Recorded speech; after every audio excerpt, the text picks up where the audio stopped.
Good evening and welcome to the Business Day. I'm Andrea Chisholm. Jamaica is being urged to act quickly as rising global oil prices and renewed geopolitical tensions threaten to trigger another energy crisis.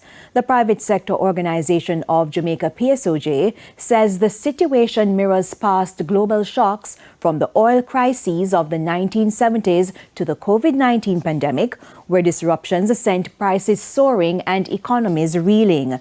Now, instability in the Middle East and disruptions in key shipping routes have pushed oil prices up close to $100 per barrel. That increases pressure on import-dependent countries like Jamaica.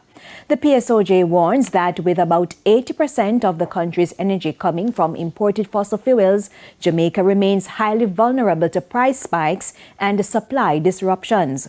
The group is calling for urgent action, including publishing a long-awaited national energy policy, accelerating renewable energy projects, reforming net billing systems, and reducing duties on electric vehicles and drive adoption. It says these steps could help Jamaica meet its goal of 50% renewable energy by 2030, while lowering electricity costs and strengthening energy security. The PSOJ argues that failing to act now would be a missed opportunity at a time when decisive leadership could help shield the country from future global shocks. Prime Minister Dr. Andrew Holness is warning that Jamaica's housing crisis is no longer about access to money, but access to land and homes. At the handing over ceremony for 34 lots in Cherry Garden, St. Catherine on Wednesday, the Prime Minister indicated that boosting loans alone is driving prices higher, not putting more roofs over heads. Sandy Williams explains. For years, the government, through the National Housing Trust, has been making it easier for Jamaicans to borrow. What we have discovered is that the more we do in terms of increasing the accessibility to financing, is the more the market inches up the price. Why? Because there is just simply not enough houses being built on the market. Interest rates have been slashed, loan limits increased, special access carved out for public sector workers and young people. But the result? More buyers chasing too few homes. More than 40% of the NHD's portfolio are accessing mortgages at close to at 0% or 2%. The Prime Minister says the real crisis is now on the supply side. There is not much more that the NHT can do to support the demand side of housing. And building more houses isn't as simple as it sounds. Developable land, flat, accessible, and close to jobs is running out. The developable lands, we have essentially utilized most of them. What remains often comes with a cost: hilly terrain, rural isolation, or agricultural value that makes development expensive and controversial. And that cost is passed on to buyers.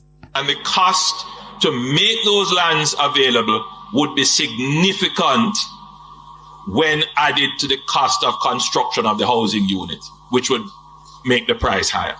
The government is now banking on infrastructure, opening up new lands through expanded highway networks. As we build out the highways, we are now opening up new lands that can be easily connected to areas where there is significant economic activity. So it's easier for people to say, yes, I can live here because the highway takes me to my place of work much more quickly.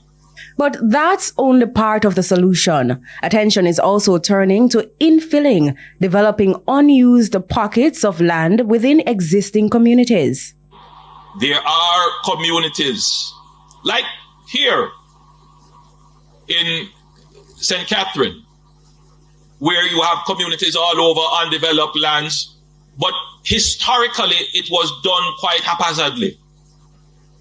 The communities were developed without proper plans for drainage, without proper plans for water, without proper plans for sewage. In areas like Greater Innswood in St. Catherine, the government is now stepping in to correct decades of unplanned development. Government has to do the master planning, but we can't build them under the same way in which they were built before, without sewage, without water, without proper roads. Sandy Williams, TVJ News. To the stock market now, the JSE index declined by 182 points today, while the junior market index advanced by 8 points. The winners were led by Cargo Handlers, Image Plus Consultants, Innovative Energy, G West Corporation, and Paramount Trading. The losers included MPC Carbon Clean Energy US dollar shares, Sagicor Real Estate X Fund, Proven Group US dollar shares, Fontana, and Cygnus Credit Investments US dollar shares. 16 stocks traded firm. Foreign currency trading ended with banks and cambios selling the US dollar for an average $159.21. The Canadian dollar is being sold for $116.13. The pound is going for $218.16, while the euro is selling for an average $190.63. And that's it for the Business Day. I'm Andrea Chisholm. Good evening.